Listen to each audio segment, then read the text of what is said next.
ده انا عليا كشة ملوخية ولا يا ولا.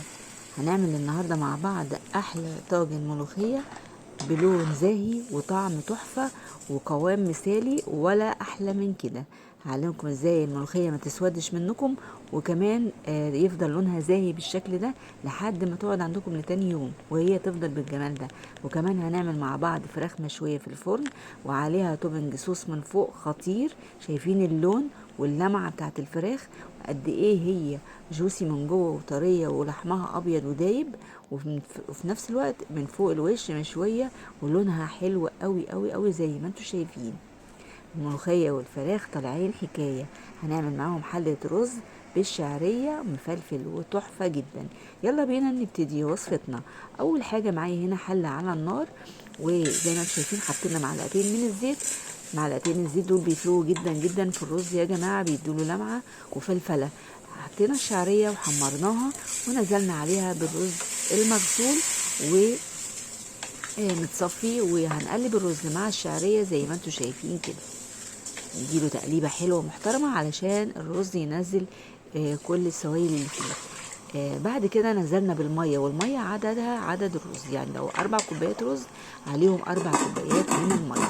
هنحط الملح ونظبط الاداء بتاع الملح وهنقلب تقليبتين. لما الرز بتاعنا يبقى جوسي، ما يبقاش الميه اللي فيه ناشفه خالص، يبقى جوسي بيبقى فيه سنه ميه، هننزل بمعلقتين من السمنه البلدي او اي نوع سمنه عندك تفضليه. بعد كده بقى هنا التكايه في الرز هنحط رشه بسيطه قوي قوي من الفلفل الاسمر، هتفرق معاكم يا جماعه جدا. شايفين الرز مش ناشف من تحت ولا اي حاجه.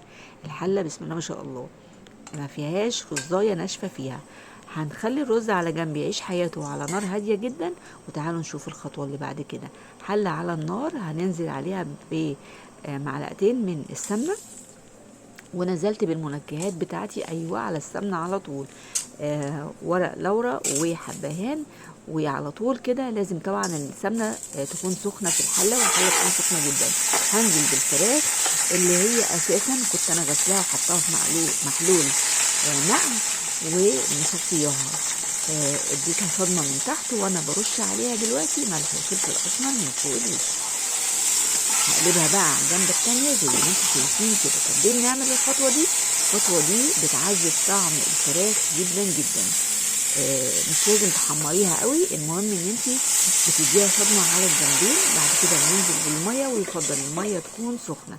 انا الكاتل عندي ما كانش شغال قوي بصراحة، فنزلت بمية عادية وعادي برضو، بس هي تفضل تكون مغلية افضل يعني.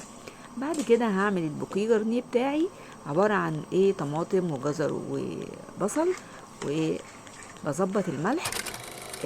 بظبط الملح والفلفل الاسمر، وبسيب الفراخ بقى تعيش حياتها وتستوي. هنا انا بوريكم الرز طالع مفلفل بسم الله ما شاء الله، اللهم بارك. خلاص فاضل له 5 دقايق واطفي عليه. عندي بقى هنا كمان خلاص الفرخة قعدت تلت ساعة على النار. انا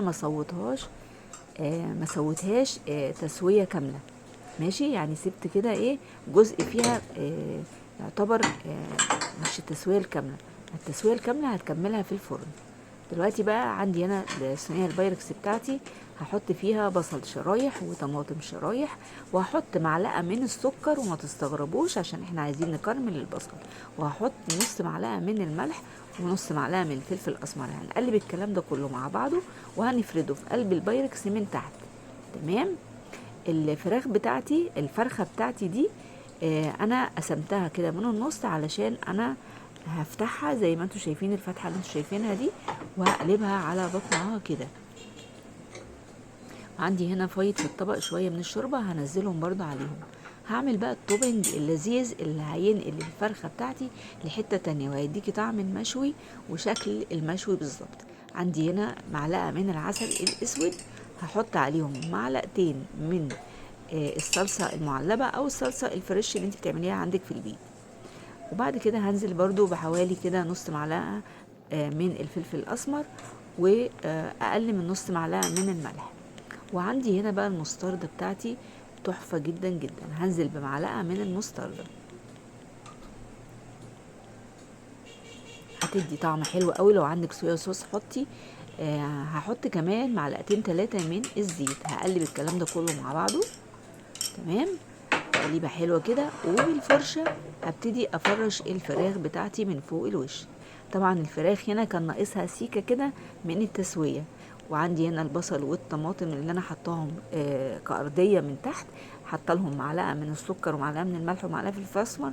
الحاجات اللي انا حطاها مع البصل دي هتخلي البصل ينزل الماء اللي فيه، وبعدين يشربها، وبعدين يتكرمل، يدينا الشكل والطعم اللذيذ. خلصنا الفرخه بتاعتنا، هندخلها الفرن. تمام، تتحمر من فوق وتدينا شكل الشوي.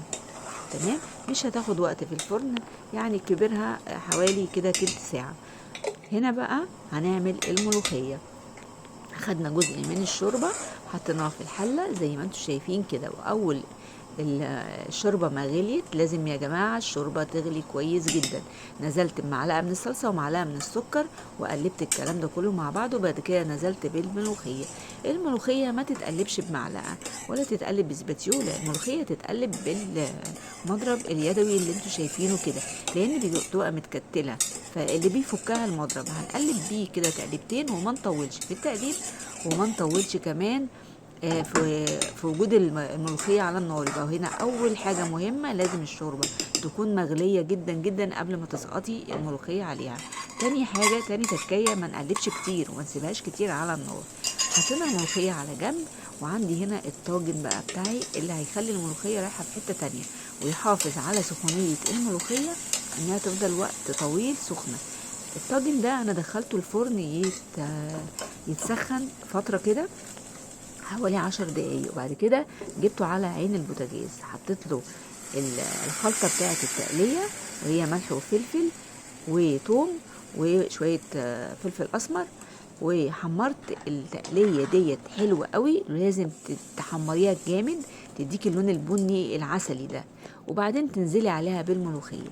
شايفين قوام الملوخيه عامل ازاي، ولونها زاهي ازاي، لونها اخضر زاهي تحفه. ليه ما طولناش عليها في التقليب؟ ماشي، وكمان مش مريمه، مش عامله طبقه ريم اللي بنشوفها، لان طبعا احنا شايلين الجذع اللي بيبقى طويل ده وكبير في الملوخيه، سايبين حته جذعيه صغننه تدينا الطعم المسكر اللي انتوا شايفينه ده. كمان معلقه السكر اللي بنحطها مع معلقه الصلصه اللي بنحطهم مع الشوربه قبل ما ننزل الملوخيه، دول مهمين جدا جدا.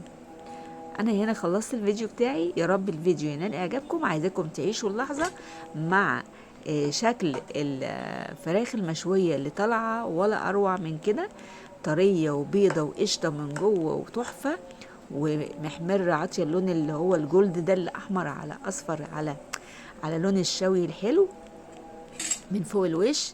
حاجه كده اخر طعام. بصوا، هوريكم الفراخ من لما بنقطعها. بصوا هي طريه جدا، وانا كنت خايفه عليها عشان ما تتهريش. القوام طالع مظبوط بتاعها، شكلها حلو قوي يفتح النفس. وبصوا قلبها من جوه ابيض وجميل ازاي، والتوبنج اللي عليها من فوق تحفه. الصوص يا جماعه اللي انا حطاه عليها من فوق خطير بجد. المستردة مع الصلصه مع الحاجات دي بتعمل شغل عالي جدا. الرز زي ما انتم شايفين رز مفلفل تحفه قوي قوي. شايفين بقى المعلقه اللي انا بغرز بيها في قلب الصوص اللي طالع من الفراخ، اللي هو صوص البصل المكرمل مع الطماطم، حاجه كده حكايه. شايفين الملوخيه زاهيه وتحفه. الطاجن بيخلي الملوخيه تفضل وقت طويل سخنه، فاهميني؟ والملوخيه يا جماعه برضو حاجه مهمه جدا عايزه اقولها لكم، الملوخيه مش بتتغطى، ما بنغطيش الملوخيه. تغطيه الملوخيه وهي سخنه وهي لسه معموله بتخليها سودة ولونها بيبقى وحش جدا. زي ما انتم شايفين تحفه جدا الملوخيه. الاكل كله ولا اروع من كده. اللهم بارك يا رب. يا رب الفيديو بتاعي يعجبكم.